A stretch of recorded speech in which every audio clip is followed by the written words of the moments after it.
मेरा नाम है राजीव कौर बजाज और मैं हूं इस वक्त एडवोकेट प्रदीप नाम्बियार जी के साथ। प्रदीप जी नमस्कार। नमस्कार सर, नमस्कार।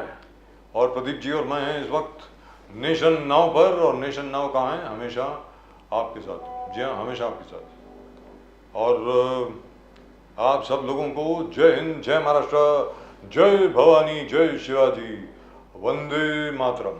वंदे मातरम। आज गणपति का 7वां दिन है। आप सब लोगों को गणपति की बहुत बहुत शुभकामनाएं। एक बार फिर ओम श्री गणेशाय नमः, ओम श्री गणेशाय नमः। और साथ में एकादशी भी है। बहुत लोग एकादशी का व्रत भी रखते हैं, मैं नहीं रखता हूँ। प्रदीप जी आप रखते हैं? सर हम तो व्रत भी है और व्रत का कॉन्सेप्ट है ही नहीं। सब कुछ है और सब कुछ नहीं भी। जी दुरुस्त बात है। सब मन में होना चाहिए सर। यस। तोरा मन दर्पण कहलाए, बस मन में भगवान हमेशा बसा रहता है। करेक्ट है। तेरे मन में है भगवान, बाकी राम राम। बिल्कुल दुरुस्त बात है।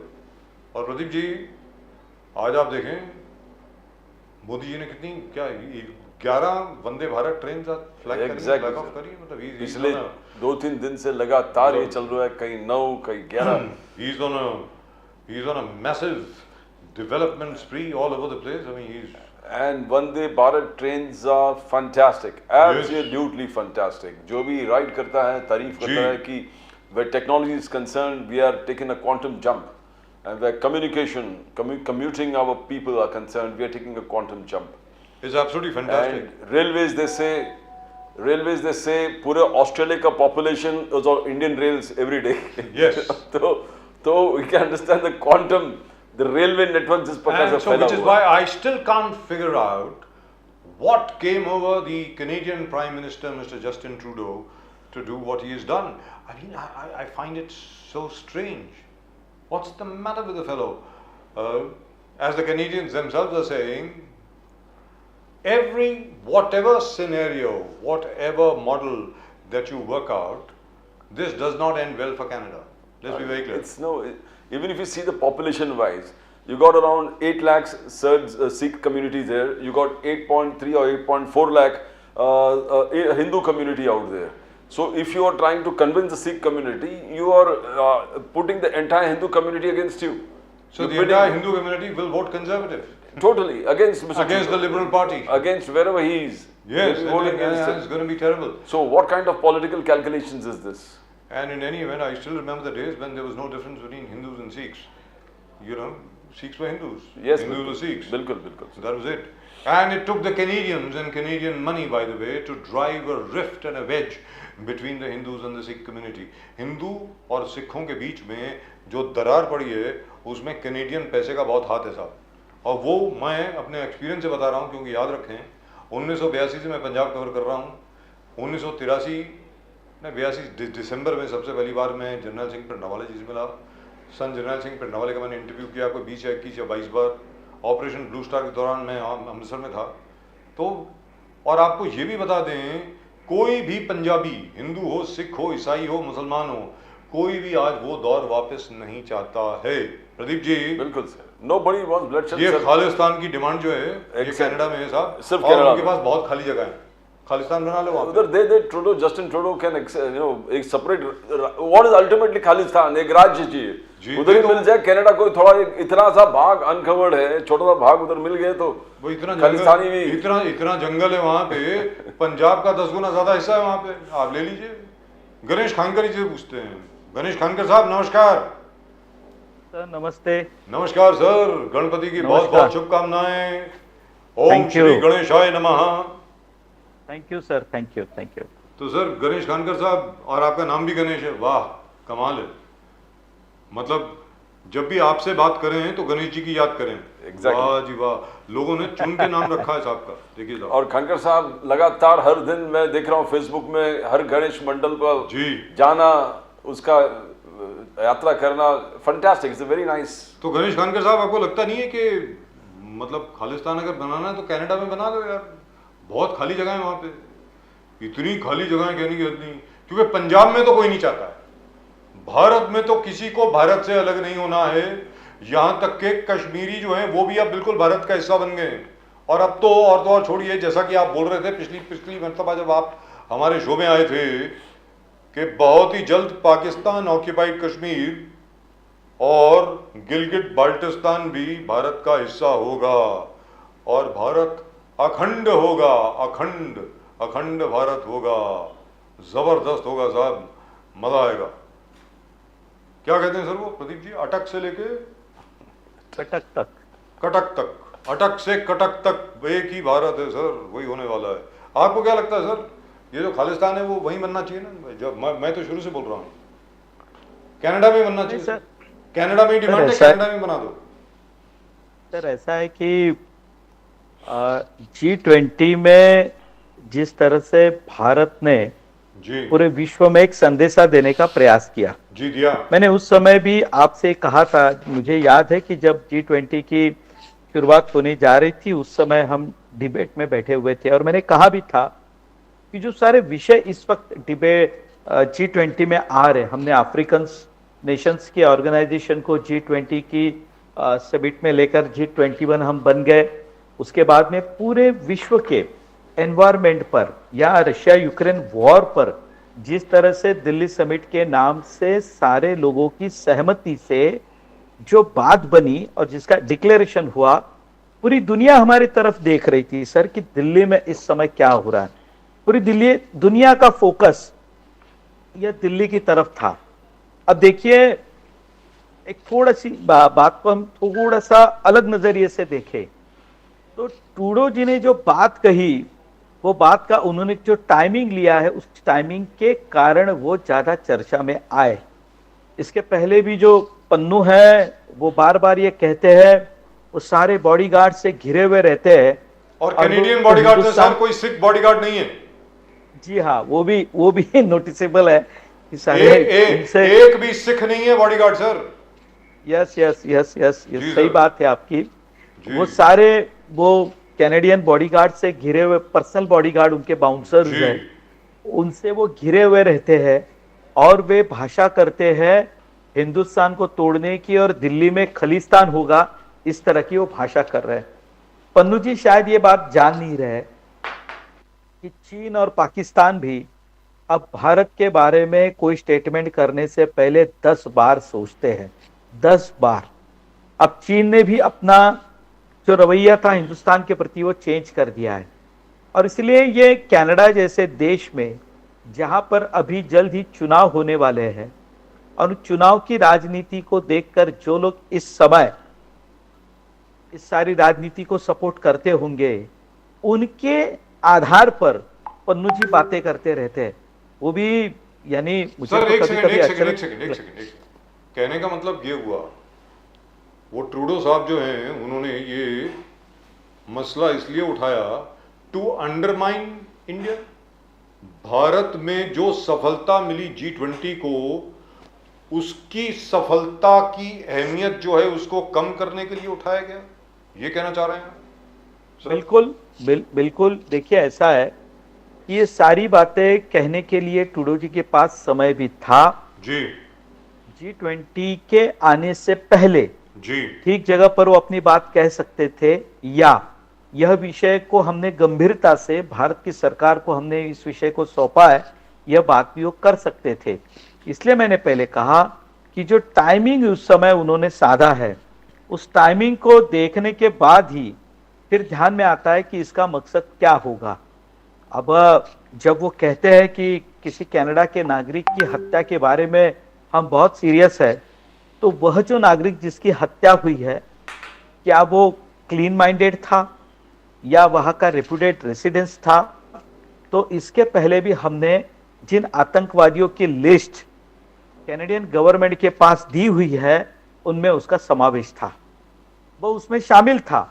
अब इतना होने के बाद भी यदि ये ट्रूडो जी ये बात कर रहे हैं, तो मुझे लगता है ये केवल और केवल उनके कनाडा के अंदरूनी राजनीति का ये विषय हो सकता है, या इस समय ट्रूडो जी को कोई और चला रहा है, ट्रूडो अपनी बात कह रहे हैं, ऐसा हमें समझना चाहिए, ऐसा मुझे लगता है। तो मतलब वो अपने पिताजी के नक्शे कदम पे चल रहे हैं, कहने का मतलब यही हुआ, अपने पिताजी के नक्शे कदमों पे चल रहे हैं ना। पियर ट्रूडो साहब जो थे 1980 से लेकर के 1984 तक कनाडा के प्राइम मिनिस्टर थे। आपको याद होगा गणेश खानकर साहब, 1982 में I got my first job as a journalist, actually 1981 I got my first job as a journalist. अपनी अरुणा असफली जी ने मेरे को पहली नौकरी दी थी as a small reporter Patriot newspaper में।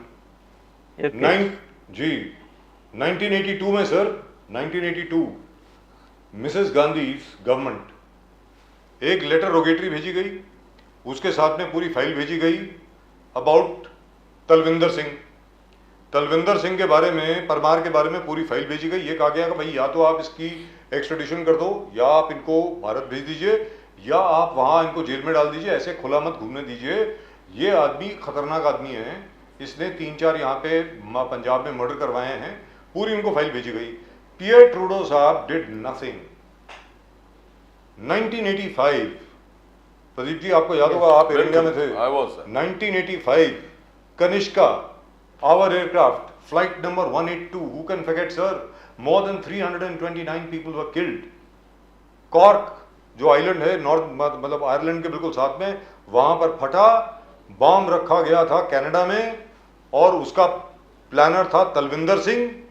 और उसमें सबसे आयरॉनिकल बात यह है कि 290 कैनेडियन सिटीजन्स थे, कैनेडियन नागरिक थे सर, और आज तक उसकी पूरी इन्वेस्टिगेशन नहीं हुई है। और जिन लोगों को इन्होंने अरेस्ट किया फॉर लैक ऑफ एविडेंस, उन सबको छोड़ दिया। आपको मालूम है सर, फ्लाइट 182 के जितने भी दोषी थे उनको छोड़ दिया गया कनाडा में सर। गणेश खरकर साहब। बिल्कुल सर, ये लंदन में उतरने से 40 मिनट पहले रडार से ये उस समय विमान गायब हो गया था। और मुझे ये भी बात तो उस समय पता है सर कि पूरी दुनिया में ये उस समय बहुत बड़ा हादसा हुआ था, जिसके कारण पूरी दुनिया भर में आतंकवाद की चर्चा हुई। और जिसे आप ऑपरेशन ब्लू स्टार कहते हैं हम, उसके बाद ये घटना होने के कारण पूरी दुनिया का ध्यान इस तरफ खींचा हुआ था।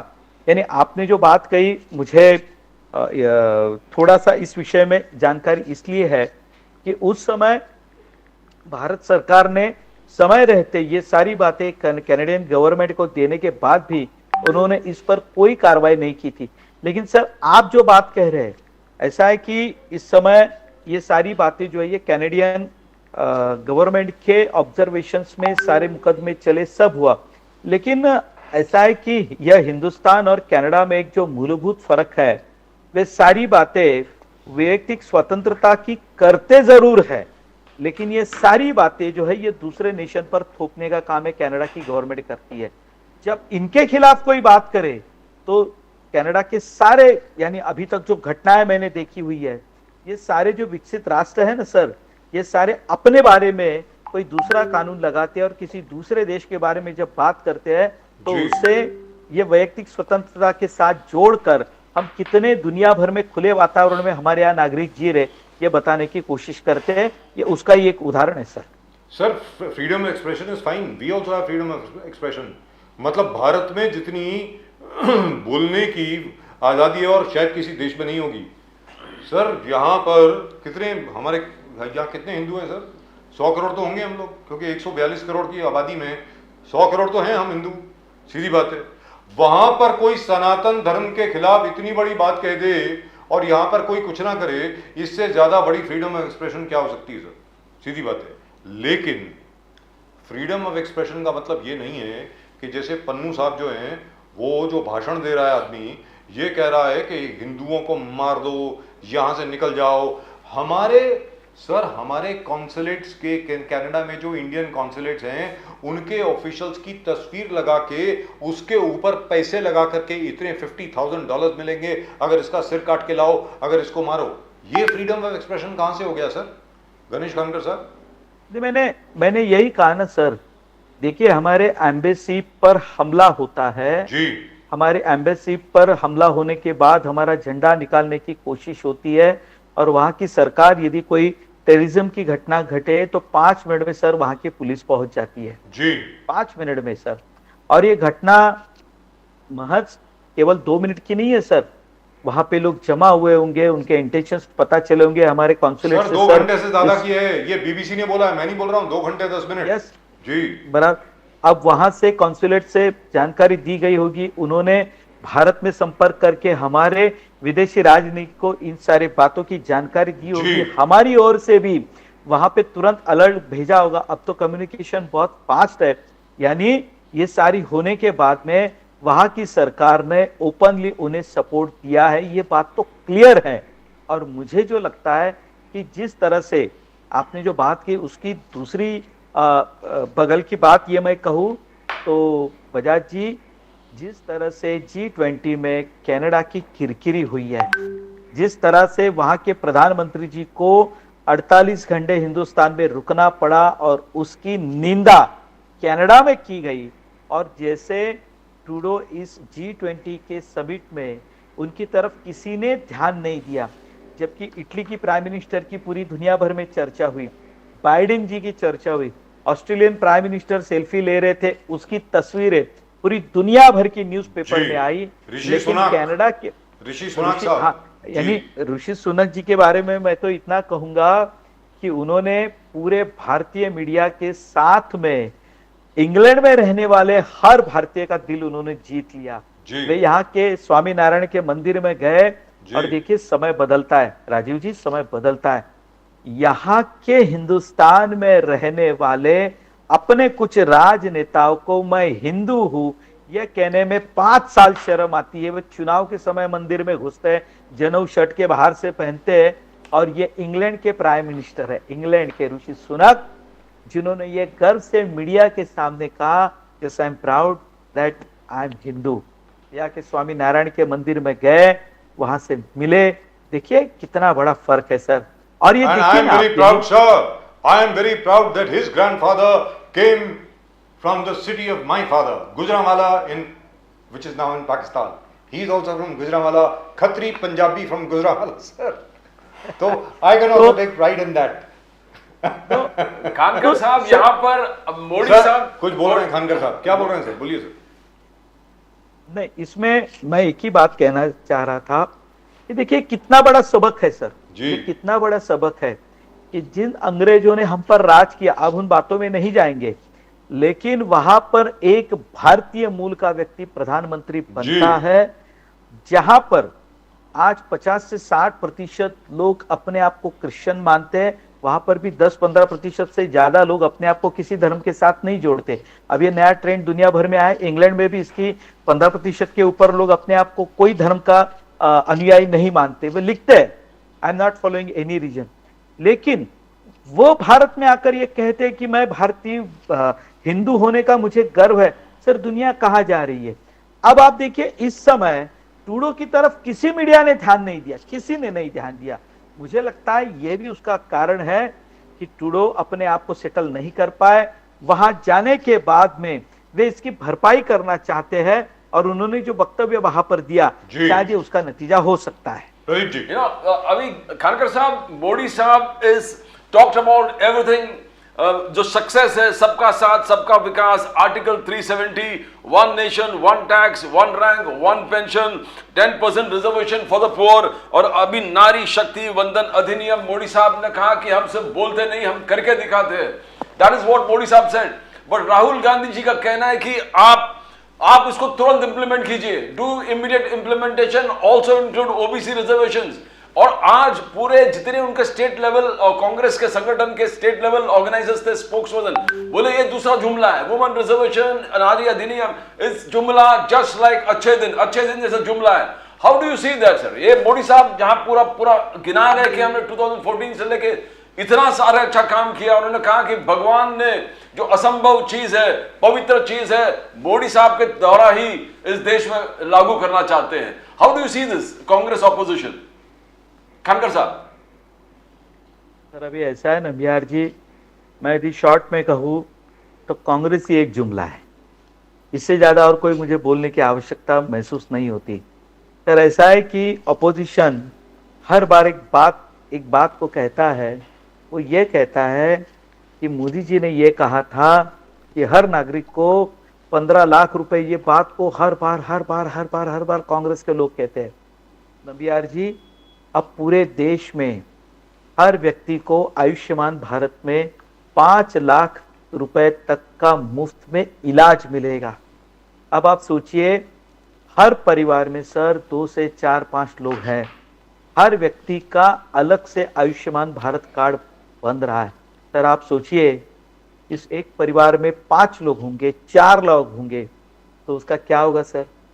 आप एक थोड़ा सा सोचिए सर, कोरोना के समय में जहां लाखों रुपए खर्चा करने के बाद भी इलाज नहीं होते थे, अपने पूरे भारत में हमने मुफ्त लोगों का टीकाकरण किया, लोगों की जान बचाने में हमारी भूमिका रही।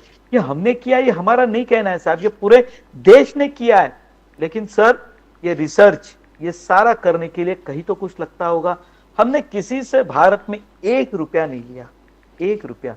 जबकि अमेरिका से लेके, इंग्लैंड से लेके पूरी दुनिया में जितने भी नेशंस है, उन सारे लोगों ने टीका देते समय कितने पैसे लिए, इसका सारा रिकॉर्ड सर आप जाएंगे तो पोर्टल पर मौजूद है। यानी मुझे बोलने की आवश्यकता नहीं है सर, देश कहां से कहां जा रहा है। हमने कोरोना के समय से लेके आज तक हम लोगों को मुफ्त रेशन दे रहे, हमारी अर्थव्यवस्था से हम गरीबी को पूरी तरह से मिटाना चाहते हैं। अब आप एक्सीडेंटल बीमा आप देखिए सर, अब 399 रुपीज में नंबियार जी वो आप भी ले सकते हैं। आपने नहीं लिया होगा तो आपका एड्रेस मुझे भेज दीजिए, मैं कल के कल वहां के पोस्ट ऑफिस के अधिकारियों से कहूंगा कि आपके घर पर जाए और 399 रुपीज में 10 लाख रुपए के बीमा का आपका कवर वो कल के कल कवर कर लेंगे। ओनली यू हैव टू पे 399। आप 400 रुपए देंगे, वो आपको 1 रुपया वापस देंगे। सर यानी भारत अब कहां से कहां जा रहा है सर, और हम केवल अपनी राजनीति में अटके पड़े हैं।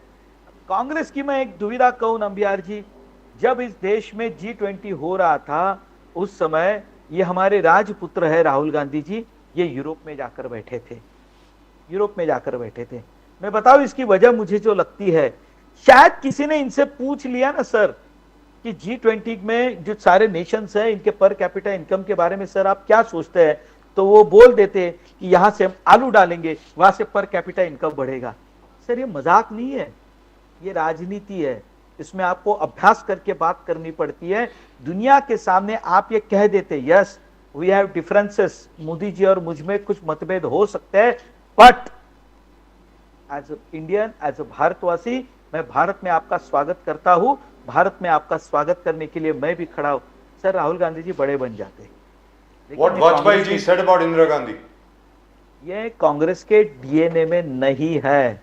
वे किसी और को देश का प्रधानमंत्री इतने सक्षमता से काम करे और उनके सामने आंख में आंख डालकर बात करे, सर ये उनसे सहन नहीं हो सकता है, नहीं हो सकता। खानकर साहब नतीजा और एक वीडियो जो राहुल गांधी के पूरे कांग्रेस सोशल मीडिया में एकदम वायरल करके उन्होंने छोड़ दिया कि ओस्लो नॉर्वे में कब गया मालूम नहीं, वो बोल रहे कि राहुल गांधी जी बोल रहे कि आई विल रिक्लेम डेमोक्रेसी, लोकतंत्र को मैं रिक्लेम करूंगा। मैन्युफैक्चरिंग सेक्टर आज हमारे भारत देश में उतना उठाने जितना उठना चाहिए था मैं बढ़ाऊंगा। I will include tribals, Dalit and minorities.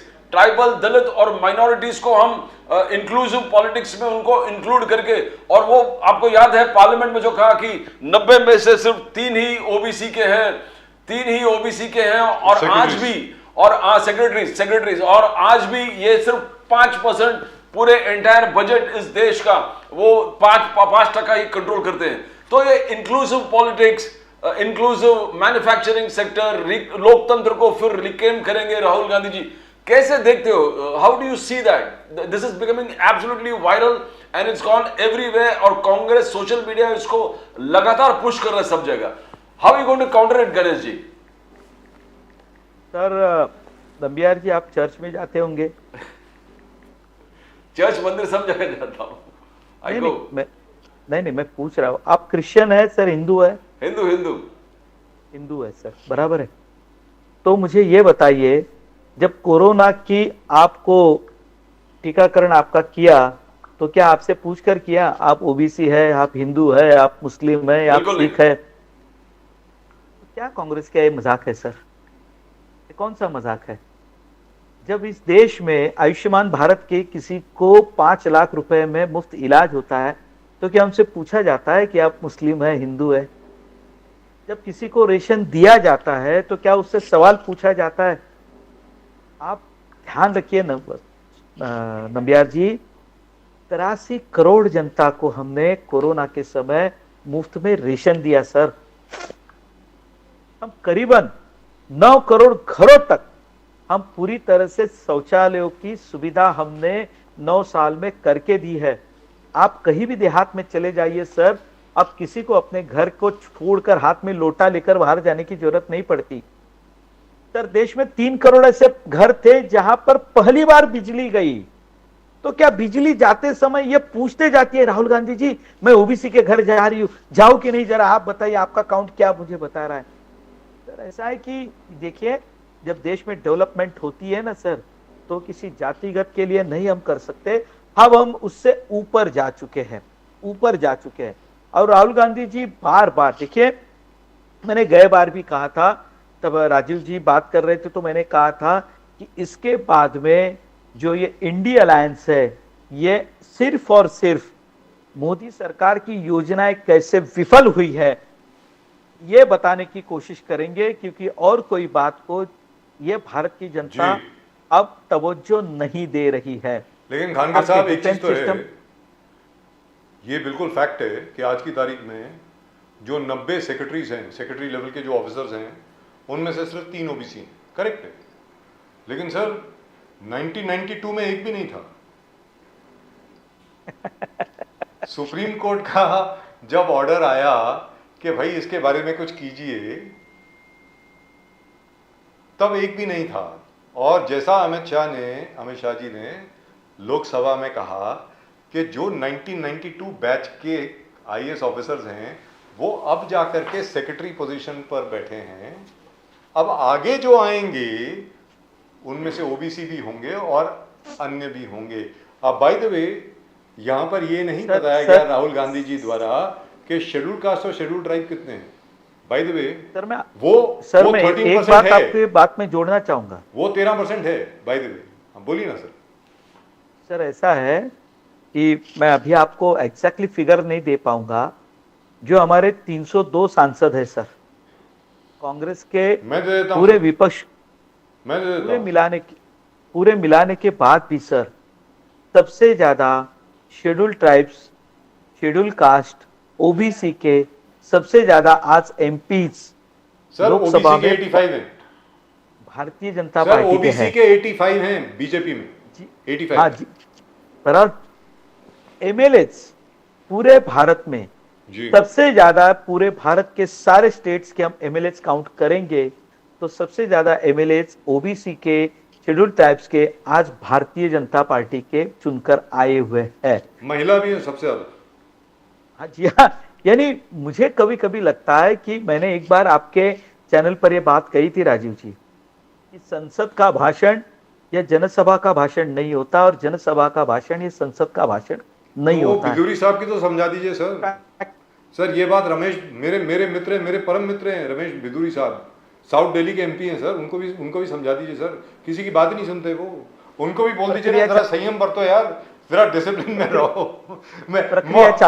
Modi ji के लिए ऐसी स्थिति क्यों पैदा करते हो? मैं आपको बोल रहा हूं सर, मैं आप ही की बात कह रहा हूं। नहीं, लेकिन हमने वो समझाने की प्रक्रिया शुरू कर दी है सर जी। ये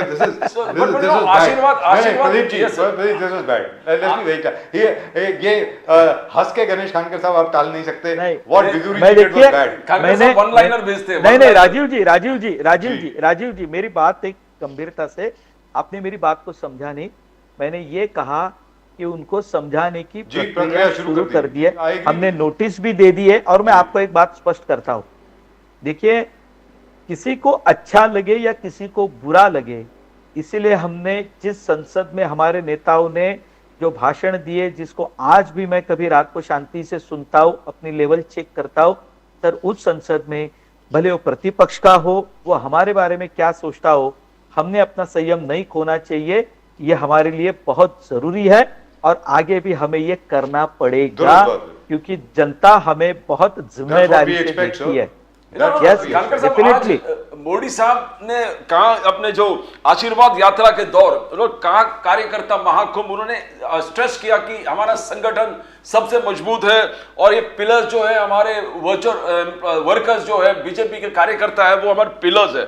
आगे जाके मोदी साहब ने ये भी कहा कि ये urban Naxals are running the Congress is being run by urban Naxals and the leaders of the Congress, they're going to farms, खेतों में जाके फोटो खिंचवाते हैं, फोटो अपॉर्चुनिटीज में, मगर इम्प्लीमेंटेशन और सच्चाई में उनके दिल में कुछ भी गरीब किसानों के बारे में कुछ भी नहीं है, मोदी साहब ने कहा। Can you elaborate sir on that, Khankar साहब? देखिए नंबियार जी, अभी के समय में मैंने ये कुछ नेताओं के भाषण मैंने सुने हैं। आपको ये भाषण सुनने होंगे तो आपको आरे में जाना पड़ेगा। आरे कारशेड में चले जाइए, डहाणु में चले जाइए, तलासरी में चले जाइए, या उसके आगे यदि आप चाहेंगे तो छत्तीसगढ़ के कुछ अभी भी यानी जो कुछ बचे हुए डिस्ट्रिक्ट है जहां पर नक्सलाइट है, वहां पे भाषण सुन भी लीजिए। और एक ऐसा तबका है जो कॉफी शॉप में मिलता है और हिंदुस्तान में चल रहे करप्शन के बारे में और हिंदुस्तान का कुछ नहीं होगा ये बताने वाले कॉफी शॉप में आपको बहुत सारे लोग मिलेंगे। कौन सी कॉफी शॉप? ऐसा है कि सारी कॉफी शॉप तो बंद हो गई जी। आप राजीव जी, मैं आपको लेकर चलूंगा जी। मैं आपको ये इसलिए बता रहा हूँ, वेट कर रहा हूँ, आपके इनविटेशन की वेट कर रहा हूँ, कब लेके चलेंगे? चलो ना, सारी तो बंद हो गई सर। अब तो ईरानी कैफे भी बंद हो गए, लास्ट ईरानी कैफे था वो भी बंद हो गया। मेट्रो के सामने अभी है, एक दिन जाएंगे सर। अभी वो तो पुरानी बिल्डिंग है लेकिन अभी तक बिल्कुल सर बंद नहीं हुआ है। कॉफी और उस कॉफी शॉप, कॉफी और बंद मस्का जी। कॉफी शॉप में बोलने वाले आप कुछ बोल रहे थे, बोलिए सर। सर विषय ऐसा है ना कि मैं जो बात कह रहा था कि देखिए इस देश की अच्छाइयों के बारे में हम बात नहीं करेंगे, हम बात करेंगे इस देश में जो कुछ घटनाएं हो नहीं रही है। देखिए अब मीडिया इस चीज को कितना बताना चाहती है, मीडिया स्पेस कहां से ढूंढकर न्यूज क्रिएट करना चाहती है, क्योंकि चैनल को दिन भर न्यूज चलानी है। देखिए सारी बातें चलाने वालों का एक वर्ग है और ये वर्ग जानबूझकर ध्यान अपनी ओर आकर्षित करने के लिए सारी बातें हमेशा चलाता है। सर आप मुझे सिर्फ इतना बताइए कि वंदे भारत के बारे में हम बात कर रहे थे। सर कभी 1-2-4 साल पहले भी हम सोच सकते थे कि वंदे भारत जैसी ट्रेन अपने हिंदुस्तान में आ सकती है?